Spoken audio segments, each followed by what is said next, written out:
अस्सलाम वालेकुम my dear students. 9th class chemistry new book chapter number 5 energetics और उसके एक्सरसाइज में डिस्क्रिप्टिव क्वेश्चंस को हम इस वीडियो लेक्चर में पढ़ेंगे। तो आइए क्वेश्चन नंबर 1 को सॉल्व करते हैं। क्वेश्चन नंबर 1 एक न्यूमेरिकल टाइप क्वेश्चन है और आइए देखते हैं कि क्वेश्चन नंबर 1 में हमें क्या कहा जा रहा है। स्टेटमेंट कुछ यूं है, find out the enthalpy change of the following reaction using the given data.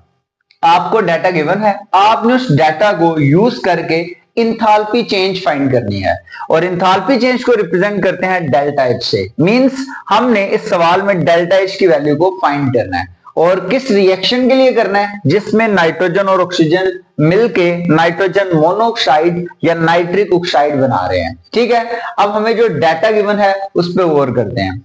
Data में सबसे पहले गिवन है जी bond dissociation energy of N2, यानी कि नाइट्रोजन की bond dissociation energy. Second thing हमें गिवन है bond dissociation energy of O2, bond dissociation energy of O2। Dissociation क्या है? डिसोसिएट करना, बॉन्ड को ब्रेक करना। ठीक है, यानी कि N2 के दरमियान जो बॉन्ड है उसको ब्रेक करने के लिए एनर्जी की वैल्यू गिवन है। O2 के दरमियान जो बॉन्ड है उसको ब्रेक करने के लिए एनर्जी की वैल्यू हमें गिवन है। And bond formation energy of NO, और जो NO के दरमियान बॉन्ड बनता है उसकी वैल्यू भी हमें गिवन है। हमने बॉन्ड डिसोसिएशन एनर्जी की वैल्यूज को और बॉन्ड फॉर्मेशन एनर्जी की वैल्यू को यूज करना है और डेल्टा एच की वैल्यू को फाइंड कर लेना है। ये मैं आपको ऑलरेडी इस चैप्टर में पढ़ा चुका हूं, सिखा चुका हूं कि डेल्टा एच कैसे फाइंड करते हैं। तो देखिए स्टूडेंट्स, दो नाइट्रोजन के एटम के दरमियान ट्रिपल कोवेलेंट बॉन्ड होता है, दो ऑक्सीजन के एटम के दरमियान डबल कोवेलेंट बॉन्ड होता है।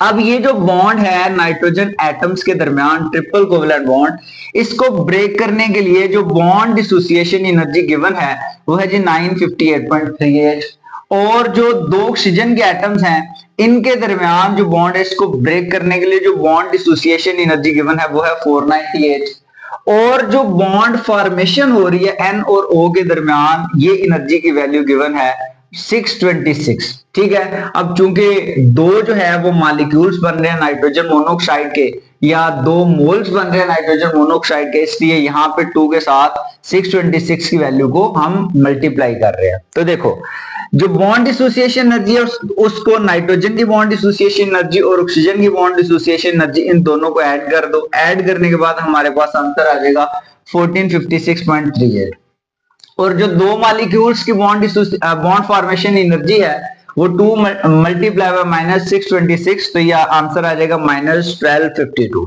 ठीक है, यानी कि ये हमारे पास बॉन्ड ब्रेकडाउन के लिए जो एनर्जी है वो है और ये बॉन्ड फॉर्मेशन के लिए एनर्जी की वैल्यू है। अब हमने फाइंड क्या करना है? डेल्टा एच को। डेल्टा एच को फाइंड करने के लिए हमारे पास एक फॉर्मूला होता है और वो फॉर्मूला क्या है? Energy absorb for bond breakdown minus energy release for bond formation, यानी कि जितनी एनर्जी जज़ब हो रही है बॉन्ड की ब्रेकडाउन के लिए उसमें से माइनस करनी है वो एनर्जी जो खारिज हो रही है जब बॉन्ड बन रहा है। तो देखो जब बॉन्ड टूटता है तो आपके पास जो बॉन्ड डिसोसिएशन एनर्जी की वैल्यू है वो है 1456.38। ठीक है, वो यहां पे राइट कर दो माइनस, और ये आपके पास 1252 है, ये 1252 यहां पे राइट कर दो। अब आप लोग सोच रहे होंगे कि सर इस वैल्यू के साथ तो पहले नेगेटिव था, तो फॉर्मूला में नेगेटिव है, नेगेटिव ने तो पॉजिटिव हो जाना है। तो देखें जब आप डेल्टा एच फाइंड करते हो ना तो वो होती है इंथैल्पी में आने वाली चेंज, और जब भी आपने चेंज को फाइंड करना है तो फार्मूला में आपने पॉजिटिव नहीं लगाना, आपने नेगेटिव ही लगाना।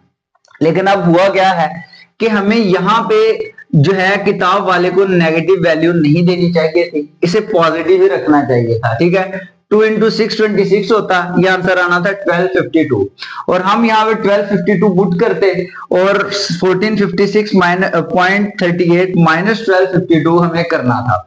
बट क्या हुआ कि हमें जो according to our given conditions उसमें जो बॉन्ड फॉर्मेशन एनर्जी दी गई है वो माइनस में गिवन थी, इस वजह से हम अपने फार्मूला को चेंज नहीं कर सकते। हमने क्या किया है कि जो एनर्जी अब्सॉर्ब हो रही है बॉन्ड ब्रेकडाउन के लिए वो यहाँ पे राइट कर दी, माइनस ये जो एनर्जी जो है रिलीज हो रही है 1252 उसको इसमें से माइनस कर दिया। जब इसको माइनस किया तो आपको पता है कि जो एनर्जी की वैल्यू आ रही है, जो इंथैल्पी में चेंज आ रहा है, वो पॉजिटिव चेंज है और उसका आंसर है 204.38 किलोजोल पर मोल। आप लोग सारे जानते हैं कि वैसे भी जो N2 और O2 का रिएक्शन है जिसमें NO बनता है, ये एक एंडोथर्मिक रिएक्शन है और आपको मैं पहले पढ़ा चुका हूं कि ये reaction in the presence of lightning होता है। लाइटनिंग के बगैर ये रिएक्शन प्रोसीड कर ही नहीं सकता और ये एंडोथर्मिक रिएक्शन है, ये एनर्जी ऑब्जॉर्व करता है। तो जब ये एनर्जी ऑब्जॉर्व करता है तो ऑफ कोर्स इसका आंसर किस में आना था, पॉजिटिव में आना था। तो इसलिए आप लोगों का जो आंसर है वो 204.38 किलोजोल पर मोल बन गया। ओके जी, क्वेश्चन नंबर 1 यहां पे हमारा होता है सॉल्व। क्वेश्चन नंबर 2 है explain the difference between the terms heat and enthalpy. आपने जो है वो डिफरेंस बताना है दो टर्म्स में, एक टर्म है हीट और दूसरी टर्म है इंथैल्पी। मैं आप लोगों को प्रीवियस वीडियो लेक्चर्स में पढ़ा चुका हूं ये, लेकिन आप लोगों ने अगर इस चीज को सीखना है तो प्रीवियस वीडियो लेक्चर जाके आप सुन सकते हैं और सीख सकते हैं। लेकिन अभी मैं सिर्फ आपको बताऊंगा कि इस सवाल का जवाब कहां पे है। पेज नंबर 70 है आपकी टेक्स्ट बुक की, टेक्स्ट बुक पेज नंबर 70, उसमें देखें हमें बताया गया है how is enthalpy different from heat. ये पैराग्राफ आप लोगों ने सवाल के आंसर में राइट कर देना है, ठीक है। और अगर आप लोगों ने लेक्चर सुनना है तो मेरे YouTube चैनल पे इंथैल्पी के टॉपिक को सर्च करें, वहां पे जो है difference between heat and enthalpy आपको मिल जाएगा। ओके, क्वेश्चन नंबर 3 पढ़ते हैं।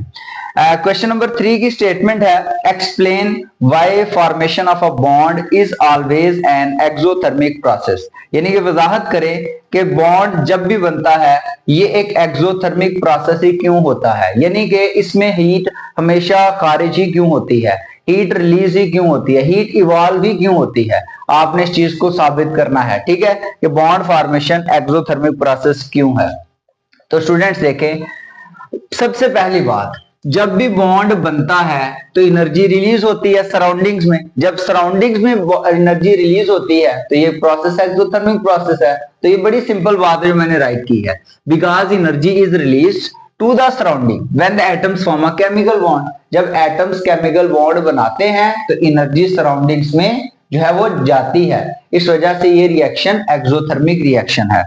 अब देखें, थोड़ा सा ये किताब से ही लिया गया है फिक्रा, मैं आपको बताता चलूं कि heat which is evolve during an exothermic reaction. जब भी कोई एक्सोथर्मिक रिएक्शन होता है, उस एक्सोथर्मिक रिएक्शन के दौरान जो हीट खारिज होती है वो कहां पे जाती है, सराउंडिंग में, ठीक है। और क्या होता है, जिस कंटेनर में ये रिएक्शन हो रहा होता है वो कंटेनर का टेम्परेचर बढ़ जाता है, ठीक है। तो ये आप लोग इस जो है वो सवाल का जो जवाब है वो राइट कर सकते हो कि एनर्जी जो है रिलीज होती है, एनर्जी जिस रिएक्शन में भी रिलीज होगी तो वो एक एक्सोथर्मिक रिएक्शन होगा। इसी वजह से बॉन्ड फॉर्मेशन भी एक एक्सोथर्मिक रिएक्शन है, क्योंकि यहां पे भी एनर्जी रिलीज होती है, ठीक है। ओके, क्वेश्चन नंबर 4 की तरफ आते हैं। Explain the role of lipids in our body. हमारी जो बॉडी है उसमें लिपिड्स का क्या किरदार है। पेज नंबर 78 पे आ जाएं। जब मैंने आप लोगों को एरोबिक और एनएरोबिक रेस्पिरेशन का टॉपिक पढ़ाया था, उसके आखिर पे हमने लिपिड्स के बारे में जाना था। तो इस सवाल के जवाब के लिए आपने पेज नंबर 78 पे रिएक्शन के बाद लिपिड्स का टॉपिक बना हुआ है। Lipids are a group of organic compounds which include fats, waxes, sterols, ठीक है। ये सारा जो है वो पैराग्राफ आप लोगों ने राइट कर देना है ग्लाइकोजन से ऊपर ऊपर, इस तरह से आपका सवाल हो जाएगा। Okay, next explain the question number 5, explain the following terms. आपको कुछ टर्म्स के बारे में उसने कहा है कि इनको एक्सप्लेन करें। पहली जो टर्म है वो है एक्टिवेशन एनर्जी, और एक्टिवेशन एनर्जी के बारे में हम काफी दफा पढ़ चुके हैं कि एक्टिवेशन एनर्जी क्या है, और मैं आप लोगों को पढ़ा चुका हूं कि एक्टिवेशन एनर्जी क्या है। भाई देखें, what is activation energy. Energy की वो कम से कम मिकदार जो ऑब्जॉर्व होती है या रिलीज होती है जब रिएक्टेंट्स प्रोडक्ट्स में चेंज होते हैं। यानी कि जब भी रिएक्टेंट्स ने प्रोडक्ट में चेंज होना है तो एनर्जी की जितनी मिकदार चाहिए होती है रिएक्टेंट्स को प्रोडक्ट में कन्वर्ट करने के लिए, उसको बोलते हैं एक्टिवेशन एनर्जी। इस सवाल का जवाब आपको मिलेगा पेज नंबर 76 पे। पहले पैराग्राफ में ही देखें, आपको गिवन है कि the energy absorbed by the reactant or product molecule in order to be converted into the transition state is called activation energy। ये activation energy की डेफिनेशन है पेज 76 पे। और दूसरी टर्म है ट्रांजिशन स्टेट। ये हमारी किताब में ऐसा उसने सही से इसे एक्सप्लेन नहीं किया, तो मैंने ट्रांजिशन स्टेट की डेफिनेशन यहाँ पे राइट कर दी, इसे आपने याद कर लेना है। ट्रांजिशन स्टेट क्या होती है भाई? ट्रांजिशन स्टेट याद रखें कि एक short lived high energy unstable state है। ट्रांजिशन स्टेट देखो, जब भी आप ग्राफ बनाते हो ना, दो फैक्टर्स के दरम्यान, रिएक्शन कोऑर्डिनेट, ये देखिए यहां पे हमने रिएक्शन कोऑर्डिनेट लिया और यहां पे हम पोटेंशियल एनर्जी यानी कि एनर्जी की बात करते हैं, ठीक है। एक्स एक्सिस पे रिएक्शन कोऑर्डिनेट और एक्सिस पे एनर्जी। तो यहाँ पे ना रिएक्टेंट्स जब प्रोडक्ट्स में चेंज होते हैं तो यहाँ पे एक एनर्जी हिल बनती है, ठीक है। ये जो स्टेट होती है ना, इस स्टेट को बोलते हैं ट्रांजिशन स्टेट। अब देखिए ट्रांजिशन स्टेट क्या है? ट्रांजिशन स्टेट एक short lived high energy unstable state है। ये हाई एनर्जी देखो ना, इस जगह पे सबसे ज्यादा एनर्जी है, इधर कम है, ज्यादा ज्यादा ज्यादा ज्यादा, तो यहाँ पे इस पॉइंट पे ना सबसे ज्यादा एनर्जी है, हाई एनर्जी स्टेट है, ठीक है। That exist at the peak of energy barrier. ये एनर्जी बैरियर है, ठीक है। ये एनर्जी हिल है, ये एनर्जी हिल के पीक पे मौजूद होती है स्टेट। ये देखो ना, पीक बुलंदी, चोटी, यानी कि सबसे बुलंद सतह पे जो बनती है स्टेट, वो क्या है? Transition state.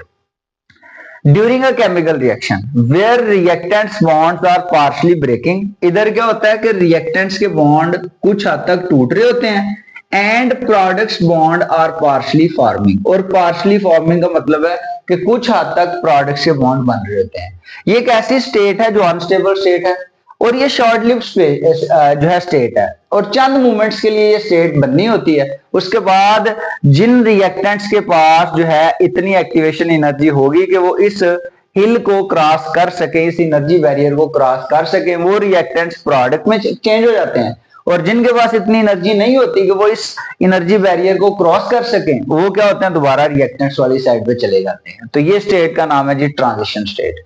थर्ड, यहाँ पे एक टर्म आपसे पूछी गई है एरोबिक रेस्पिरेशन। तो एरोबिक रेस्पिरेशन का जवाब जो है ये आपको मिलेगा जी पेज नंबर 77 पे। पेज नंबर 77 में देखें जी, जिधर एरोबिक और एनारोबिक रेस्पिरेशन का टॉपिक है वहीं पे आपको मिल जाएगा। द प्रोसेस, फोर्थ लाइन पे, the process that occur in the presence of oxygen is called aerobic respiration. वो प्रोसेस जो ऑक्सीजन की मौजूदगी में होता है उसको हम बोलते हैं एरोबिक रेस्पिरेशन। और इसकी आगे एग्जांपल उसने दी है, ग्लूकोज जो है ये पायरोवेट में प्लस एनर्जी में चेंज होता है, और बाद में जो है ऑक्सीजन की प्रेजेंस में माइटोकॉन्ड्रिया में क्या होता है? Carbon dioxide plus water plus energy, ये फाइनल हमारे प्रोडक्ट्स बनते हैं जब रेस्पिरेशन कौन सी होती है? Aerobic. Students, this was all about descriptive questions. अगर आप लोगों को किसी किस्म का कोई क्वेश्चन आपके जहन में आए तो आप लोग कमेंट सेक्शन में जो है वो जरूर पूछें, और मेरे इस यूट्यूब चैनल को दूसरे लोगों के साथ भी शेयर करें ताकि जो है वो भी फायदा उठा सकें। अल्लाह हाफिज।